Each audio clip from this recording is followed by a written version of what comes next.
Halo guys, balik lagi di channel Yudhawira Tech, channel yang membahas teknologi dan gadget. Nah, kali ini gue ingin membahas tentang apakah iPhone 14 Pro Max ini udah cocok dibeli di tahun 2024. Mengingat harganya yang udah turun jauh daripada awal rilis dulu ya, di sekitar 21 jutaan. Dan sekarang udah di 18 jutaan, 18,9. Kalau kalian mau beruntung mungkin di harga 17,9 juga bisa dapetin HP ini. Karena gue juga dapetin HP ini di harga 17,9. Waktu itu diskon gede-gedean sih, sekitar 4 bulan yang lalu. Nah, apakah iPhone ini masih worth it dengan segala fiturnya di tahun 2024? Yuk kita bahas. Yang pertama kita bahas desainnya dulu ya. Untuk desain iPhone 14 Pro Max ini super luxe dan elegan. Gue belum nemuin HP dengan desain seberkesan ini. Ini berkesan banget sih. Hampir semua orang juga tahu kalau ini tuh desainnya iPhone yang mengotak boxy kayak gini. Mungkin ini juga jadi alasan desain ini bertahan dari iPhone 12 ya, yang mulai boxy-boxy gini. Untuk kaca belakangnya frosted glass dan framenya stainless yang dengan finish gloss. Ini membuat iPhone 14 Pro Max kelihatan mewah dan pasti orang pertama melihat bakal suka. Tapi jeleknya memang ini fingerprint magnet banget. Ya kalau misal kalian gak mau fingerprint magnet, kalian pakai casing. Sayang aja kalau misal HP semahal ini, sebagus ini, kena fingerprint magnet dan kebentur-bentur. Untuk 2024 ini, desain HP iPhone 14 Pro Max ini masih kejauhan cakepnya cuy. Menurut gua ya, apalagi yang warna di purple.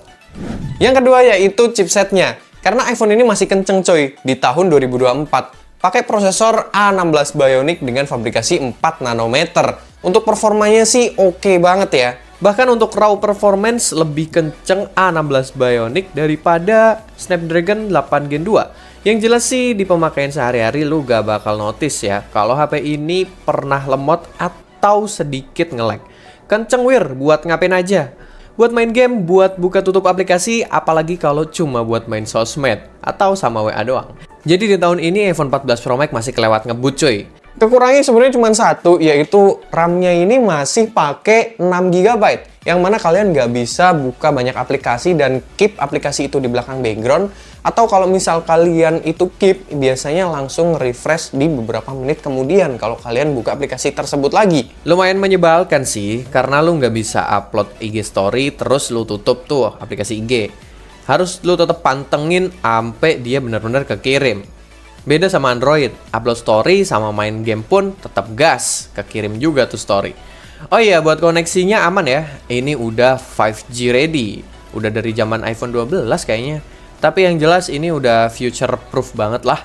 Jadi kenceng lah buat sosmed. Nah, yang ketiga, yuk kita bahas kamera. Ini pasti yang kalian tunggu-tunggu. Dan kalau buat gua, ngapain lu beli iPhone kalau lu nggak ngerti kamera iPhone ini? Di tahun rilisnya di 2022, iPhone 14 Pro Max menduduki peringkat 4 di DxOMark ya. DxOMark itu adalah sebuah website yang menilai dari kekuatan kamera smartphone di seluruh dunia. Dan iPhone 14 Pro Max ini di bawah Huawei P50 Pro kalau nggak salah. Waktu itu Huawei P50 Pro itu di nomor 1 di dunia dan ini nomor 4 di dunia. Tapi kalau lu cuma buat pap ke pacar, HP ini lebih dari cukup lah. Kameranya ini dibekali sensor 48 megapiksel main kamera, 12 megapiksel ultrawide, dan 12 megapiksel telefoto 3 kali zoom. Buat hasil fotonya menurut gua sih bagus. Gambarnya detail, dynamic range-nya bagus, luas, dan warnanya yang natural. Apalagi bagusnya mereka balance pada setiap lensanya.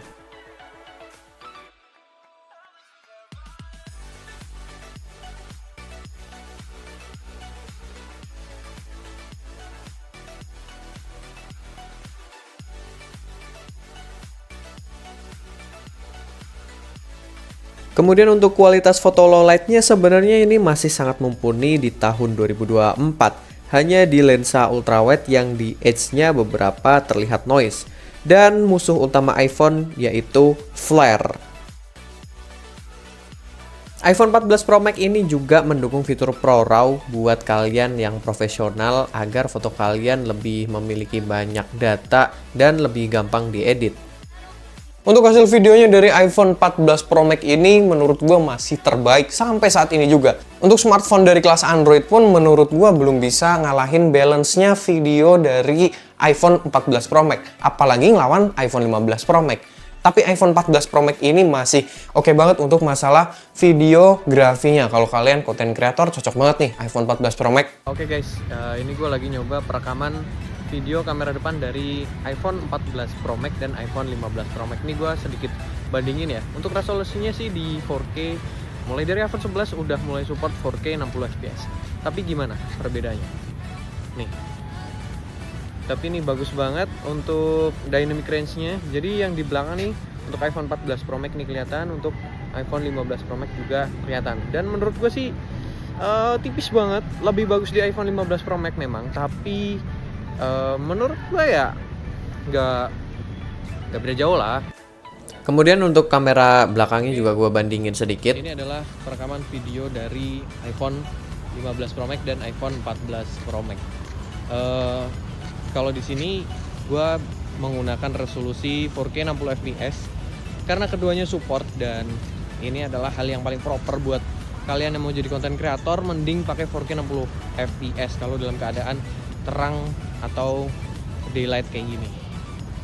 Sayang banget untuk iPhone 14 Pro Max belum bisa merekam di 4K 60 fps di semua lensanya secara langsung. Jadi mereka harus stop. Misal nih, ini saya zoom, dia hanya mentok di 6 kali zoom iPhone 14 Pro Max. Karena dia nggak bisa untuk langsung loncat ke lensa berikutnya di resolusi 4K 60 fps. Sedangkan asiknya iPhone 15 Pro Max tuh atau 15 Pro Series itu bisa nih buat ngezoom orang jauh langsung di 4K 60 fps. Ini bagus banget buat paparazzi sih. Untuk kualitas video cinematic mode-nya, iPhone 14 Pro Max dan iPhone 15 Pro Max ini masih sama bagusnya di 4K 30 fps resolusi maksimalnya. Dan untuk edge detection-nya masih sama aja, bedanya di iPhone 15 Pro Max ini bisa zoom in dan zoom out. Kemudian ini adalah kualitas action mode dari iPhone 14 Pro Max dan 15 Pro Max yang menurut gua sih sama aja ya, gak ada bedanya. Dan ini video kamera depannya dari iPhone 15 Pro Max dan iPhone 14 Pro Max. Keduanya memiliki kualitas low light yang bagus. Menurut gua di iPhone 15 Pro Max lebih terang, sedikit lebih terang, dan di iPhone 14 Pro Max sedikit lebih noise. Untuk kualitas perekaman video di malam hari, iPhone 14 Pro Max ini masih sangat bagus ya. Dibandingin dengan iPhone 15 Pro Max, tidak memiliki perbedaan yang signifikan. Lebih bagus di iPhone 15 Pro Max memang. Hanya saja memang di iPhone 14 Pro Max ini kurang bisa menghandle flare dan agak sedikit lebih gelap. Untuk kualitas telefotonya juga hasilnya sangat bagus, meskipun ada sedikit penurunan kualitas kemampuan low light dibandingkan dengan lensa utamanya. Untuk kualitas perekaman video ultrawide pada malam hari, iPhone 14 Pro Max ini masih sangat bagus. Cuman memang kalau dibandingin sama iPhone 15 Pro Max masih kalah. Terlihat kalau iPhone 14 Pro Max ini agak sedikit lebih gelap dibanding iPhone 15 Pro Max. Intinya kualitas video iPhone 14 Pro Max pada saat low light ini masih sangat proper dipakai tahun 2024. Kurangnya yaitu dikala kompetitor berlomba-lomba membuat lensa periskop, tapi iPhone 14 Pro Max ini belum ada. Jadi kalau mau foto-foto zoom kayak lu mau ngezoom astronot yang lagi ngopi di bulan, ya lu kagak bisa cuy. Dan gak bagus buat kalian yang sering jadi fancam saat konser ya, versi low budget nonton konser ya. Dan ini adalah pengalaman gua pakai iPhone 14 Pro Max buat nonton Sheila on 7 di jarak sekitar 60 meter di belakang panggung, di depan panggung, dan hasilnya kayak gini. Agak sedikit jelas memang, tapi kalau dibandingin Samsung S23 Ultra sebagai kompetitornya iPhone 14 Pro Max, ya ini nggak ada apa-apanya sih. Udah beli Samsung aja. Makanya ciwi-ciwi itu suka banget buat konten sosmed pakai iPhone, apalagi untuk update IG story yang pakai video itu. Dan buat kalian yang user semi profesional, iPhone 14 Pro Max juga punya fitur ProRes Video. Tapi gua pribadi juga nggak pernah pakai karena mode auto di iPhone 14 Pro Max ini udah lebih dari cukup. Yang keempat yaitu layarnya. Layarnya ini cakep cuy. Ya iyalah buatan Samsung, raja layar di seluruh dunia. iPhone aja impor dari Samsung.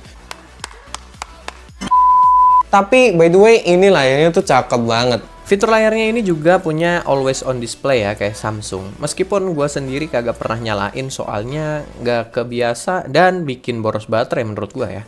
Layarnya pakai spesifikasi XDR OLED dengan frame rate 120Hz dan fitur kayak HDR10 serta Dolby Vision adalah di sini guys. Standar flagship lah, wajib itu. Kalau buat nonton YouTube atau Netflix ini cakep banget. Karena warnanya akurat dan juga support buat kalian yang main game untuk sampai 120Hz. Kurangnya untuk sisi layarnya ini menurut gue ya cuman karena dynamic island-nya aja yang kerasa kegedean aja gitu kalau gue lihat dibandingin sama flagship Android yang mereka cuma pakai punch hole aja kecil gitu. Walaupun sebenarnya Dynamic Island bisa jadi fitur yang berguna buat kayak monitor map, musik, dan beberapa aplikasi yang support untuk minimize di Dynamic Island.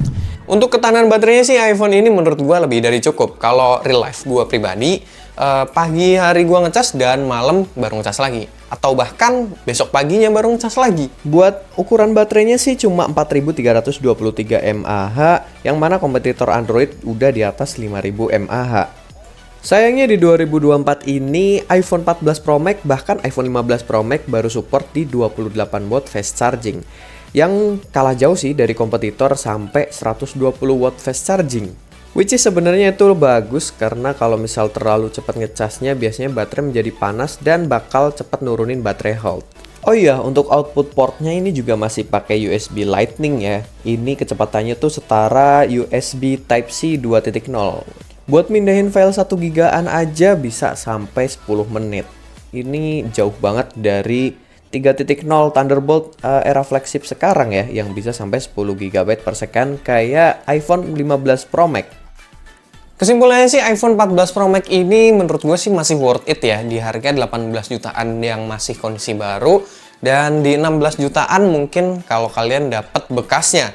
Tapi untuk mendapatkan fitur segudang tadi dengan sedikit kekurangan menurut gue masih worth it. Apalagi kalau kalian seorang content creator. Dia butuh banget sistem kamera yang baik kayak iPhone ini buat video masih the best menurut gua, dan untuk foto kalian bisa edit-edit sedikit lah. Dan apalagi di sini ada fitur ProRes kalau buat kalian videografi yang kalian juga butuh editing banyak. Untuk seorang gamers ya menurut gua masih masuk, cuman gua nggak rekomendasiin karena HP ini kalau buat ngegame tuh sukanya panas gitu. Selebihnya masih oke-oke aja untuk desain, untuk baterai, layar, masih worth it banget di 2024 ini. Apalagi Apple ngasih update software sampai 5 tahun. Berarti iPhone 14 Pro Max ini dapat update software sampai 2027, which is itu masih lama banget. Nah, ini semua tergantung kalian, kebutuhan kalian itu seperti apa, tapi kalau buat gua ini worth it. Mungkin itu aja sih video gua kali ini yang membahas tentang iPhone 14 Pro Max ini apakah masih worth it di 2024. Silahkan kalian komentar di bawah kalau kalian punya atau kalian user iPhone 14 Pro Max. Dan thank you buat kalian yang udah nonton sampai akhir ini. Jangan lupa buat subscribe channel ini biar channel ini semakin berkembang. Oke, itu aja dan see you in the next video. Bye-bye.